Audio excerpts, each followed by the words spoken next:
One Harlem High School student carries on his family legacy of telling stories about the local veterans and their family. Ian Elliott is a senior at Harlem High School and is one of several students to participate in the Harlem Vets Project.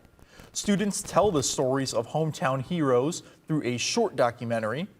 Ian's older brother interviewed their grandpa for his project, and Ian shared the story of his grandpa's brother. The students who are a part of this project shared their work with the community on Saturday. I learned a whole lot about what the veterans and people that served during the Vietnam time went through and how much struggles that they have not only during their service but after their service, because my great uncle Max is still struggling with PTSD 50 years later.